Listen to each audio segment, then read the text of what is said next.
할렐루야 샬롬 하고 인사합니다. 할렐루야 샬롬 샬롬 샬롬 샬롬 샬롬.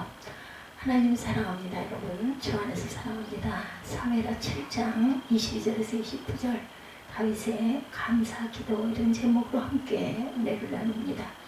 다윗은 어린 시절 무명의 목동에 불과했지만 훗날 사울왕의 대를 이어 이스라엘 나라를 영도하는 위대한 왕으로 즉위하죠. 통일 이스라엘이 됩니다. 다윗이 왕에 오르게 된 것은 자기의 능력이나 유행에 의해서가 아니라 하나님께서 왕으로 세우셨다는 것을 우리가 살펴봐서 알고 있어요. 그는 왕이 오른 후에 결코 정치적인 보복을 행하지 않습니다. 오히려 선대왕인 사울을 선대한 길르앗 야베스 사람들을 칭찬하고 그들이 사울을 선대함에 대하여 보상까지 해줍니다. 아름다운 모습이죠. 다윗의 선정은 장차 만왕의 왕으로 이 세상에 오셔서 영원토록 다스릴 그리스도의 왕국을 미리 보여주는 귀중한 사건임을 생각합니다. 오늘 다윗 왕이 하나님께 올려드린 감사의 기도에 대해서 함께 은혜를 나누기 원합니다. 우리도 늘 기도하시죠. 마음으로 기도하시고 영으로 기도하시고 어떤 문제 속에서 하나님께 간구합니다. 그리고 그 기도를 통해서 하나님께 감사의 기도를 드리기도 하고 필요한 것을 또한 요청하기도 해요. 기도는 하나님과 교제하는 통로이라는 것. 기도를 통해서 우리는 하나님의 뜻을 발견할 수 있어요. 기도는 무엇보다 하나님께 감사의 제사를 드리는 소중한 길이기도 하다. 성도는 여러 가지 방법으로 하나님께 감사의 표현을 할 수가 있습니다. 감사의 예물을 드림으로 고마움을 표현하기도 합니다. 성원을 함으로 감사함을 나타낼 수도 있어요. 헌신을 함으로 하나님께 받은 은혜를 보답할 수도 있습니다. 그러나 이런 감사의 표현들은 조건에 맞아야 할 수가 있죠. 건강해야 몸을 들여 헌신할 수 있습니다. 물질이 있어야 예물을 드려서 감사할 수가 있어요. 그러나 건강이 따라주지 못하여도 감사할 수 있는 다른 길도 있죠. 아무리 가난해도 감사를 드릴 수 있는 방법은 있습니다. 누구나 언제 어디서든지 감사의 표현을 드릴 수 있는 방법이 있다는 것. 그것은 오늘 다윗이 보여주는 대로 하나님께 감사의 기도를 드리는 일이죠. 살아있는 자라면 누구나 할 수 있는 겁니다. 우리가 무덤에 내려가지 않는 한 기도의 제단은 어느 곳에서나 쌓을 수가 있어요. 병상에서도 기도할 수 있죠. 아무것도 가진 것이 없는 홈리스 피플이 되어도 기도는 드릴 수 있습니다. 우리에게 의식이 있는 한 숨을 쉬는 한 기도할 수가 있죠. 그럼에도 불구하고 많은 그리스도인들은 기도의 시간을 가지지 못합니다. 이것은 아주 슬픈 일이에요. 소중한 것을 놓치고 있는 것이다. 다윗은 하나님의 법궤를 꼭 왕궁 가까이 모시고 싶어 했어요. 왜 그랬을까요?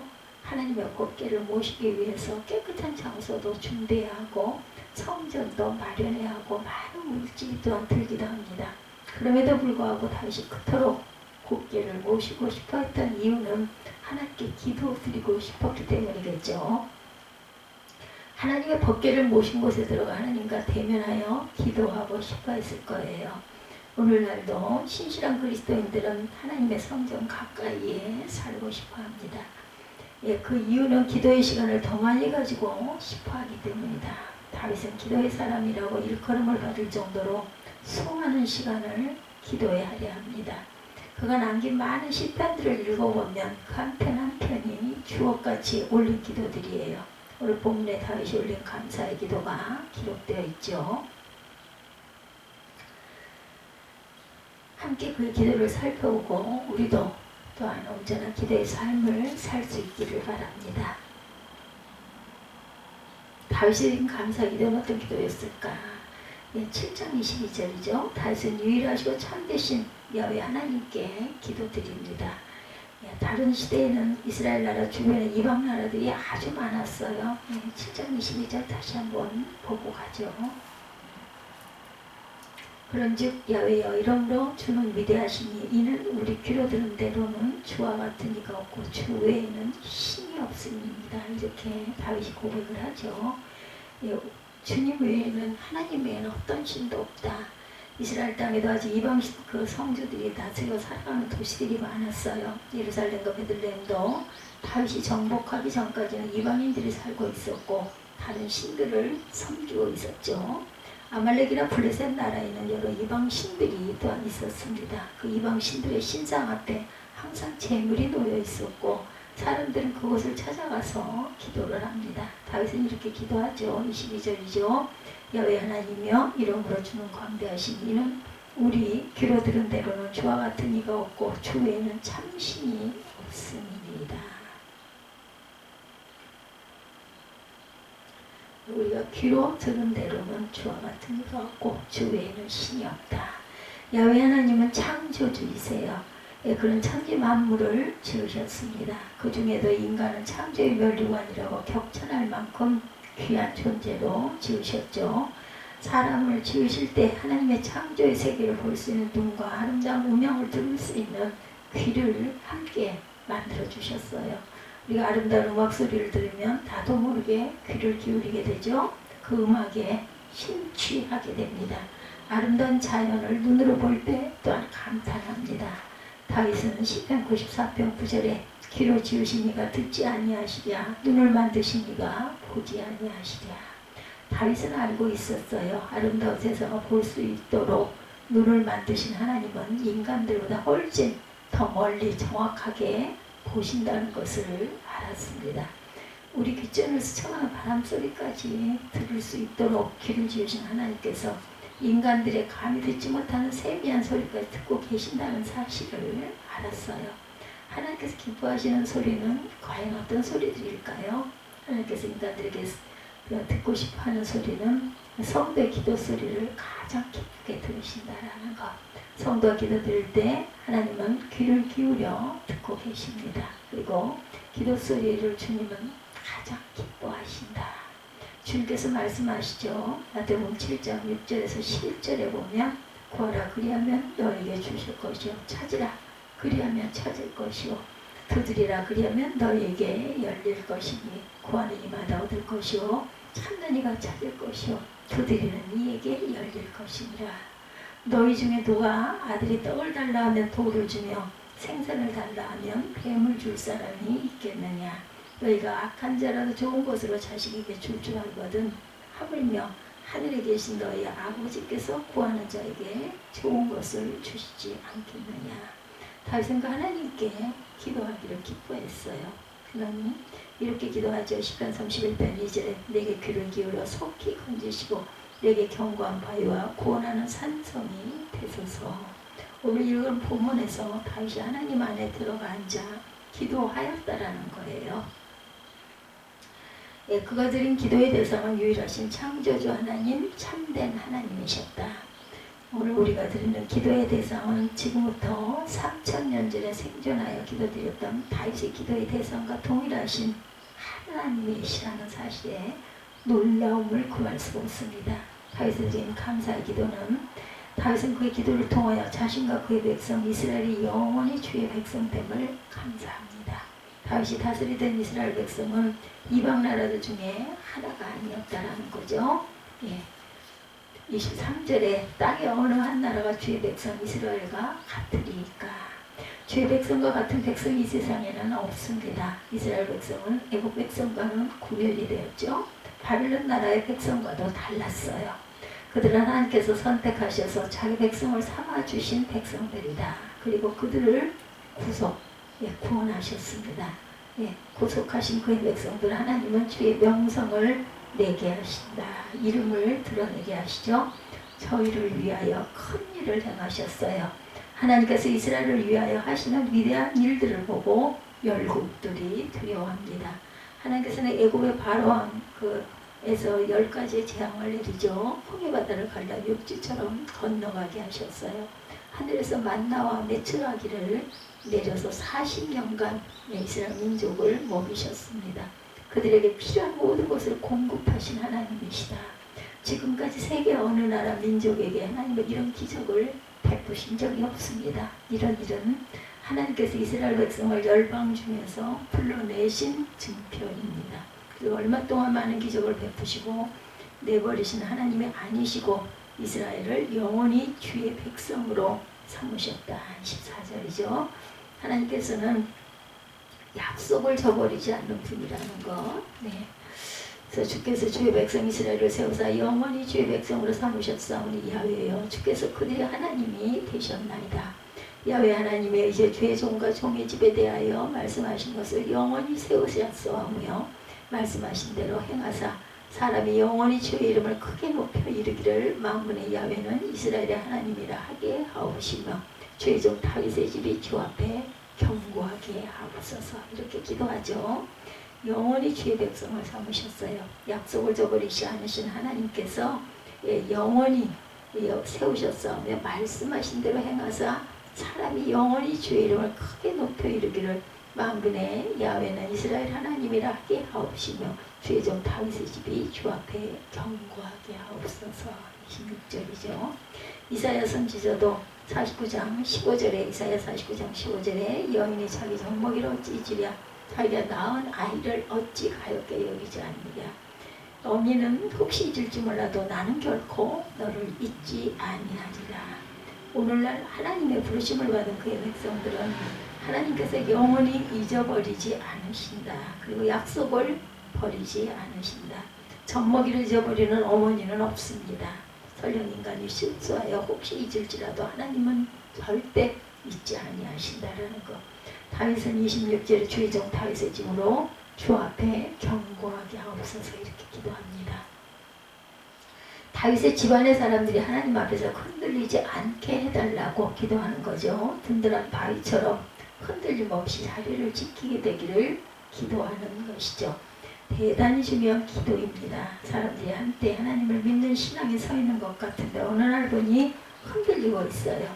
믿음이 흔들리고 감사가 흔들리고 충성이 흔들리고 신실함이 흔들리고 소망이 흔들리고 사랑이 흔들립니다. 이렇게 되면 신앙을 저버리게 되겠죠. 참으로 불행한 일입니다. 우리의 믿음은 반석 같은 주님께 기초로 놓여져야 합니다. 우리 영원한 하나님의 백성으로 삼아주시기를 위하여 다윗과 같이 기도하십시다.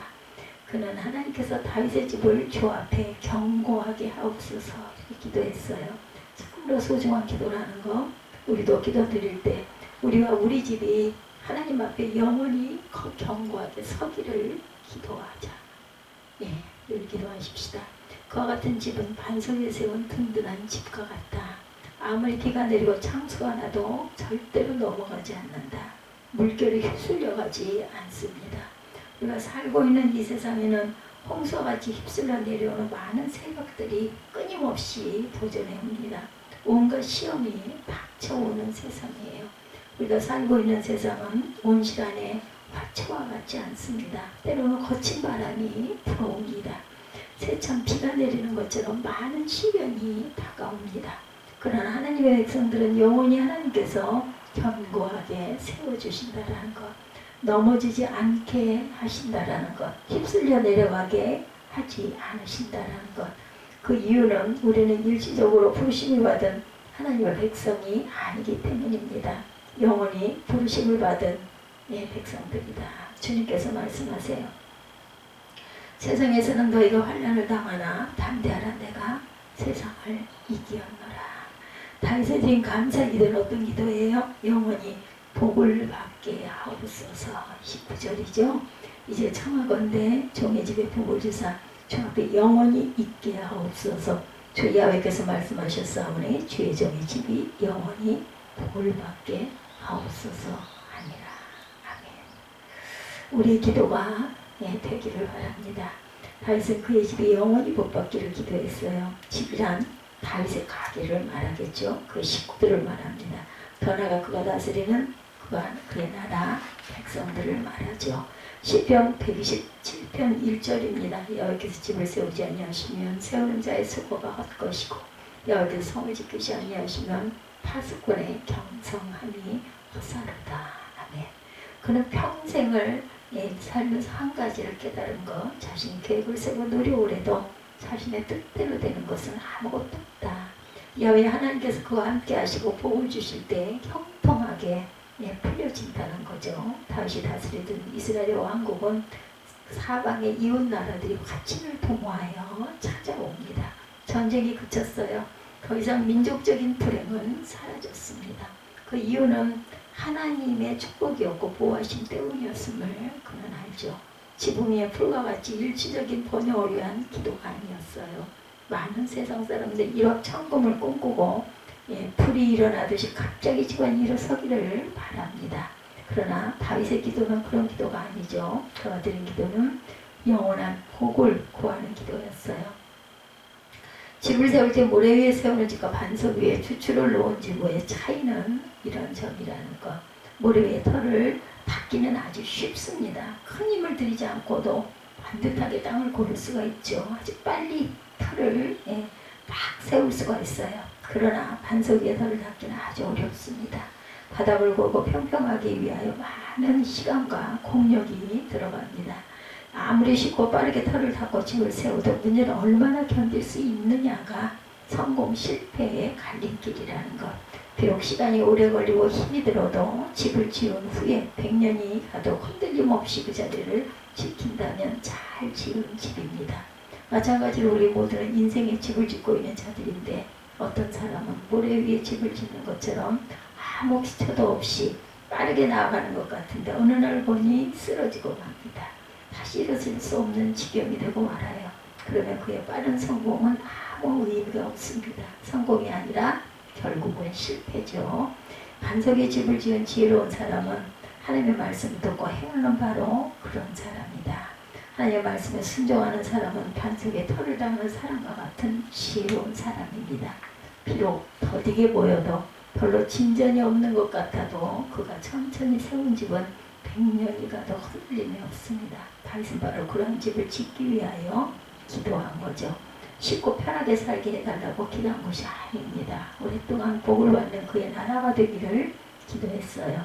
그것은 주 앞에 영원히 있게 하옵소서 하는 기도였습니다. 주님 앞에 가까이 있기를 기도합니다. 주님을 떠나지 말기를 고백하죠. 시편 73편 28절입니다. 하나님께 가까이 하니 내게 보기라. 내가 주 야훼를 나의 피난처로 삼아 주의 모든 행적을 전파하리이다.